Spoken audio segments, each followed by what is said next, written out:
I was born in Jamaica, in Portland, Port Antonio, right? I say Port Antonio, Portland.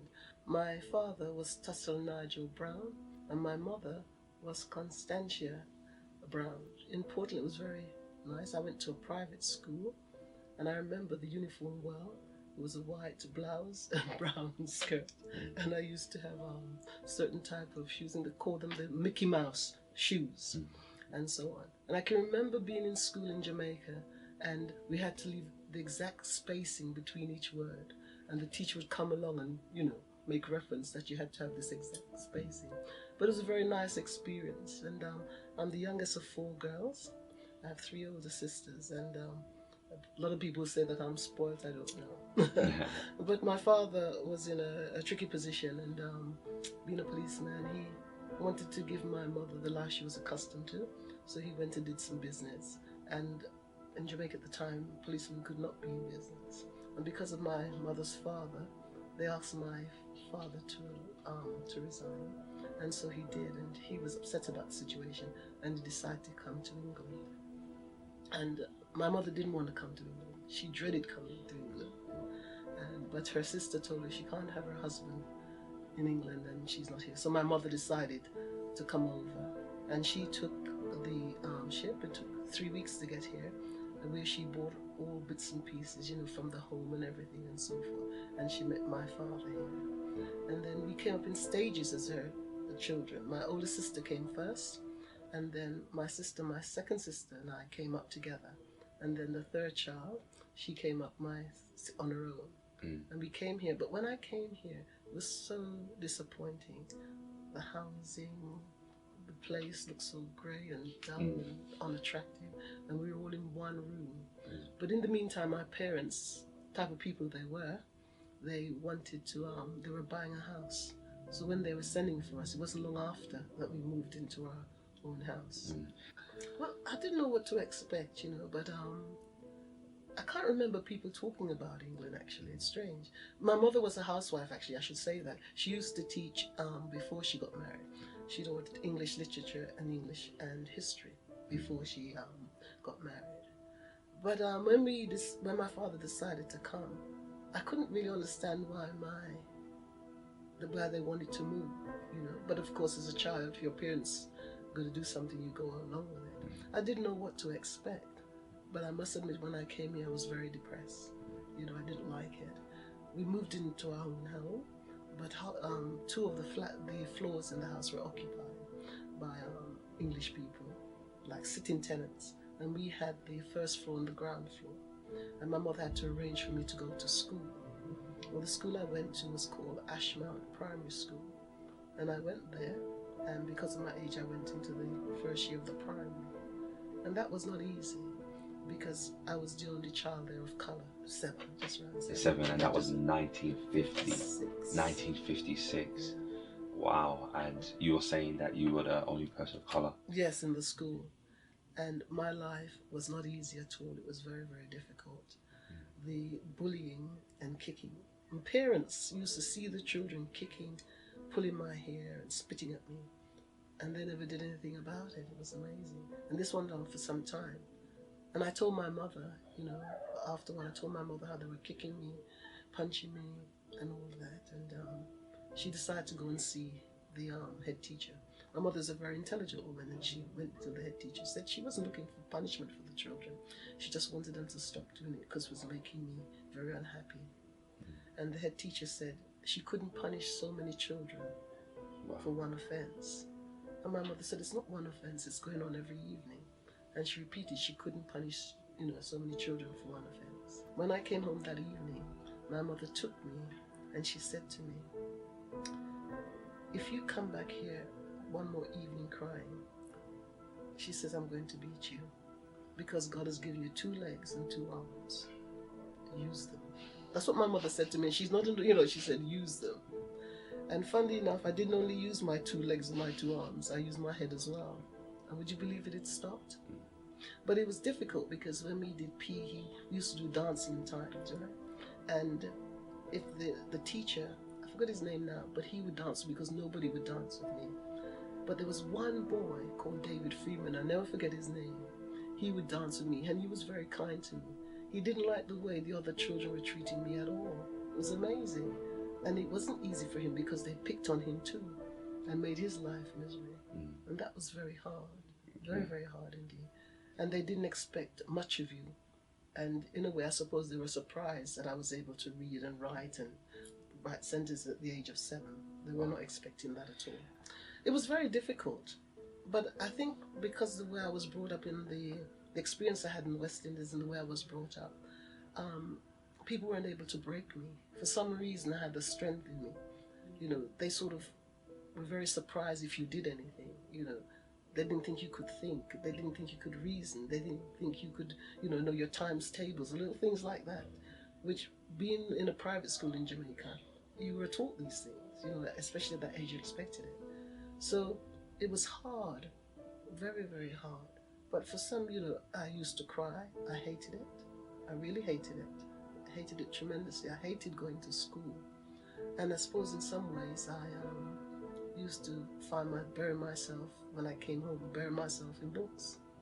That was a way, that was an escape in a way. So I used to read a lot, and that was one way of. But every morning I was going to school, I had to remind myself what I had to face, and I had to put up with it. I still used to get the little kicks and punches and spat at every now and again. But when I look back now, I'm amazed that parents saw this happening, adults, and didn't do anything about it.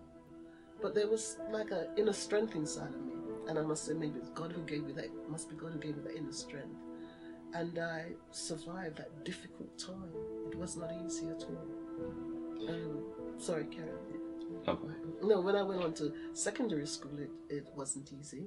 They put us in low classes. The majority of the black children, there were more black children in secondary school, but they put us, we used to have from A right down to I, and I was in J with some other children.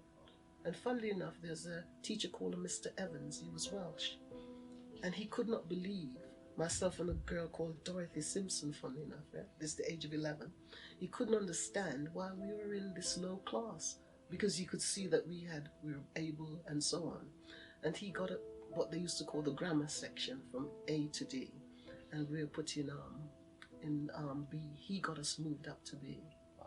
Yes, and so that was very good. We were able to do work more to our standards. And I can remember when we had to do what children call now options. One of my subjects was economics. I was 14 years of age, and I remember this story quite clearly. And we were doing barter.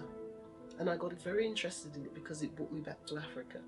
For some, very, very interested. And we had to do research and write an essay on barter. All through this time, though, my mother used to check my work and check my English, because the teachers never used to check your work. So my mother used to do all that to make sure I checked. And so when I wrote this essay on barter, my mother read it. And she said, Unji, that was my nickname. She said, Unji, that is really, it's excellent, it's good, it's very, very good. She said, it's very, very good. And I took it in, and I gave it to the teacher. And of course, they check your work because it's part of your GCSE.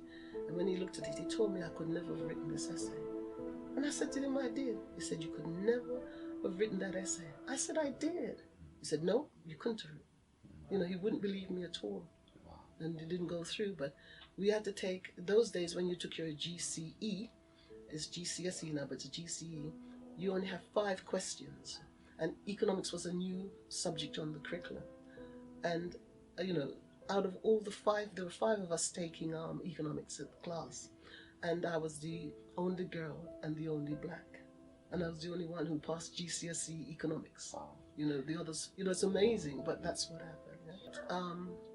Because I used to read a lot, and my mother used to be an ex-teacher, I used to do my work, and this might surprise you, but some of the girls of color resented me tremendously, tremendously, and I was sort of bullied quite a bit.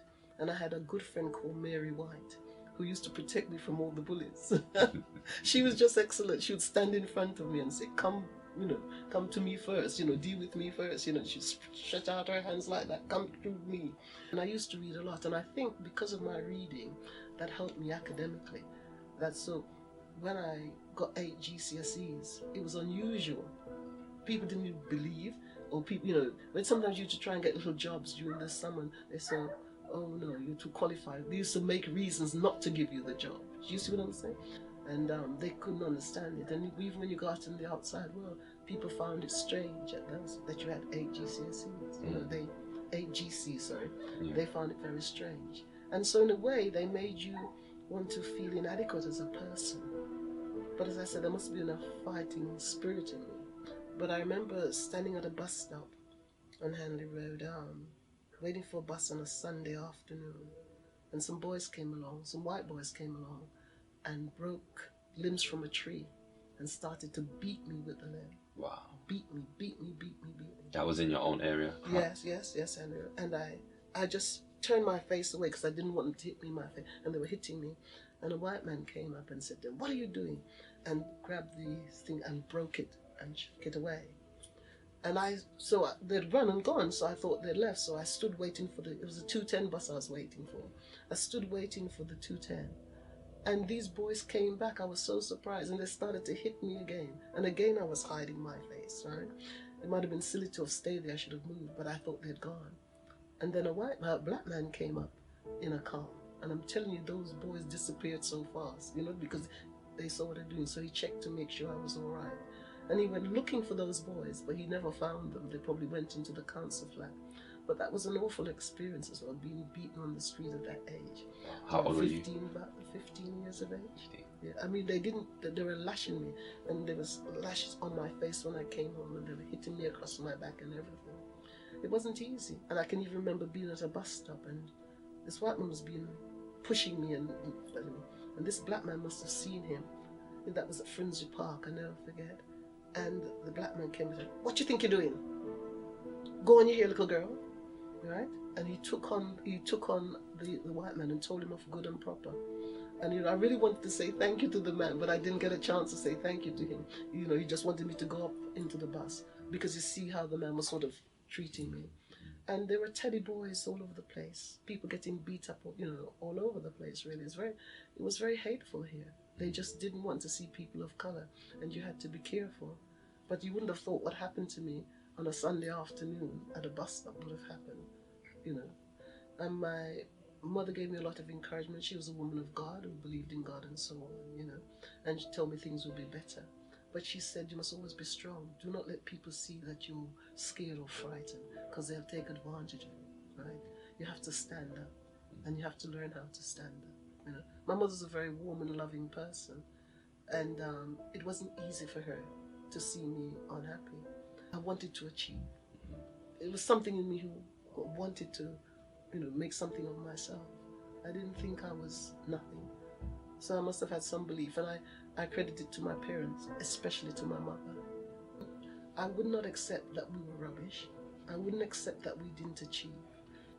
In a way, I maybe had some sympathy for the white man's hatred. I don't know if it makes sense, you know, for me, because, you know, it was always puzzling. And as I got older, I found out that black people did achieve and are successful, you know, and that made me feel pleased. I would say to my 7-year-old self that I'm a child of the King, and to remember that you're a child of the King, and nobody is better than you are, no matter the shades of complexion or whatever. Because I think having a belief in God, that's what's helped to sustain me and to stand strong and to believe in yourself.